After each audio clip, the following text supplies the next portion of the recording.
कश्मीर में हुए आतंकी हमले के बाद बहुत सारे टूरिस्ट जो हैं वो एक स्टेट ऑफ फ्रेंजी में घुस गए हैं। यहाँ पे पश्चिम बंगाल में कोलकाता में 2 लोग और झालदा पुरुलिया में एक व्यक्ति की मौत हो गई है। और ये कहना बहुत इम्पोर्टेंट बनता है कि बहुत सारे लोग वेस्ट बंगाल से, खास करके कोलकाता से कश्मीर घूमने जाते हैं। लेकिन इस अटैक के बाद जिसने शायद हम सभी को शॉक में डाल दिया है, टूरिज़्म इंडस्ट्री में क्या सैलाब आ रहा है, कैंसिलेशंस कितने हुए हैं, इसी चीज़ को लेके बात करेंगे अनिल पंजाबी जी से। सर, हम सभी को पता है कि पिछले 24 घंटे में कश्मीर में क्या देखा गया। ऐसा बहुत अरसे के बाद हुआ है। कोलकाता से ही 2 लोग और पुरुलिया से, पश्चिम बंगाल से टोटल 3 लोगों की जान गई है अभी तक का जो इन्फॉर्मेशन है।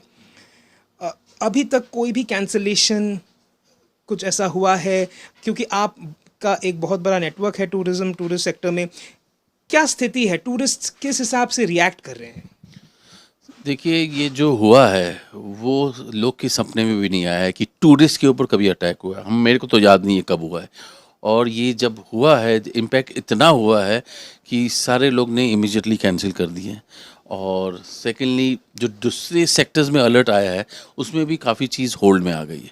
तो लोग को जो लगा है इसके ऊपर impact, I think this will be a long way to cover this up. तो अपना अपना जो डैमेज है इसमें आज का नहीं है, बहुत उसका है। जो हमने 2-3 साल लगा कश्मीर को ऑन ट्रैक लाने, अब मिनी स्विट्ज़रलैंड बोलते थे लोग को, इंटरनेशनल से हम कन्वर्ट करते थे कि डोमेस्टिक जाते थे। जहाँ biggest travellers of Kashmir was from Bengal.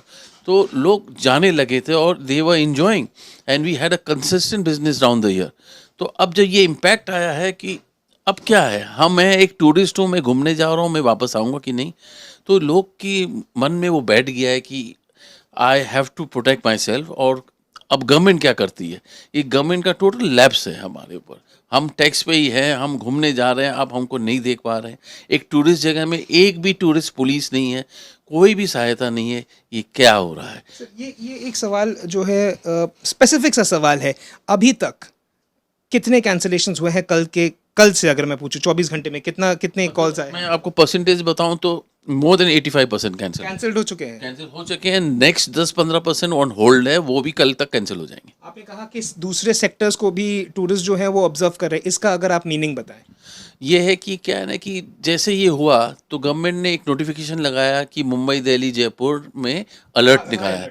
तो हाई अलर्ट है, तो उसमें अब ट्रैवलर जो जाएगा वो कैसे जाएगा, क्या हो सकता है उसके ऊपर। तो वो नहीं ट्रैवल करना चाहता है, वो सोच रहा है हम जाए कि नहीं जाए। अच्छा, उनके रिश्तेदार कुछ आ रहे हैं इंटरनेशनली, वो साथ में वो लोग जाते हैं as a group and all, वो लोग नहीं आना चाहते हैं। तो things are at hold and things have been stalled. ये कितना बड़ा इम्पैक्ट होगा इंडियन टूरिज्म ओवरऑल इकोनॉमी के, अगर आप going देखें? to lose lot of revenue in this, in the terms of currency, dollars and all, because foreigners will keep it on hold. कि foreigners को पता है कि इंडिया में अटैक हुआ है। Kashmir is okay but people know as India attack. उनके लिए इंडिया, कश्मीर एंड जयपुर दोनों एक ही जगह है, तो टेरर अटैक हुआ है तो इंडिया में हुआ है, तो थोड़ा केयरफुल रहना है, थोड़ा सोचना है उसका गवर्नमेंट क्या बोलता है उसको। सर, एक और चीज़ आप मुझे बता रहे थे, आपके भी कोई रिश्तेदार थे जयपुर से।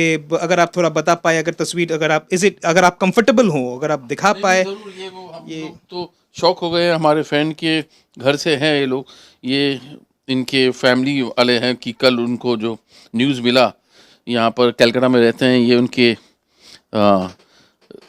मासी के लड़के हैं, इसकी वाइफ है, जो कल इसको गोली लगा है। इनका नाम अगर आप बताएं। हाँ, इनका नाम है, आपको मैं बताता हूँ, नीरज उडवाणी नाम है इनका। तो नीरज उडवाणी नाम है, जो नहीं रहे हमारे बीच में। एंड ये जयपुर से। हाँ जी। तो ये शॉकिंग है और मैं बता नहीं सकता हूँ कि लॉस तो हमारा हुआ है, लेकिन हम कस्टमर का एक फेस है।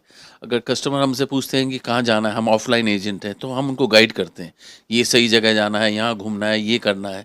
तो आज वो हम मेरे ऊपर रिलाई करके जाते हैं, तो मेरी उसको क्या एश्योरेंस दूँ कि 2 महीने बाद आप चले जाना जयपुर में, या आप XYZ जगह जाना, वहाँ सेफ है।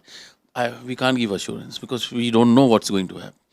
आपने बहुत अरसे से इस सेक्टर में काम किया है sir. You one of the leading organisers of this. कितना समय लगेगा आपको लगता है? मतलब मेंटली अगर आप टूरिस्ट के दिमाग को अगर आप पढ़ पाओ, कितना समय लग सकता है इसको टूरिस्ट के दिमाग से निकाल कर फिर से कश्मीर की तरफ टूरिज्म को फिर से एक बार स्पाइक करने के लिए कितना कितना?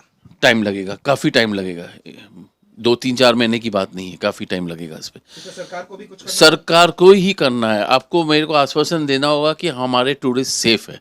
किस तरह करेंगे आपको प्लान करना है। आपको पीपीपी मॉडल लेके आना होगा, पब्लिक प्राइवेट मिल के आपको काम करना पड़ेगा, अश्योरेंस देना पड़ेगा, टूरिस्ट पुलिस सब जगह देनी पड़ेगी। आपको अश्योरेंस देना पड़ेगा, लेकिन ट्रैवलर्स फिर नहीं जाएंगे। They will stop going, revenue will fall, they will be unemployment everywhere. हमने बात की अनिल पंजाबी जी से, जिन्होंने साफ तरीके से और सिंपल तरीके से समझाया कि इसका इम्पैक्ट जो है वो सिर्फ मात्र टूरिस्ट और टूरिज्म पर नहीं बल्कि पूरे इंडियन इकोनॉमी पे कैसे आएगा और कितना टाइम लगेगा टूरिस्ट्स को एक मेंटल फ्रेम में जाने के लिए कि वो वापस कश्मीर जा पाए। और इसके लिए वहाँ पे सरकार जो है, सरकार को भी एक पब्लिक प्राइवेट मॉडल या फिर एक रीच आउट जो है वो करना होगा कि उनकी सेफ्टी के लिए सरकार सब कुछ कर रही है और सिचुएशन जो है वो सरकार के अंडर कंट्रोल है। लेकिन अभी भी सवाल बनता है कितनी जल्दी ये होगा, कब तक ये होगा? शायद इस सवाल का जवाब ना आपके, ना मेरे पास, ना ही अनिल पंजाबी जी के पास फिलहाल के लिए है। कैमरा पर्सन श्याम सुंदर घोष के साथ सूर्याग्नि रॉय, आज तक, कोलकाता।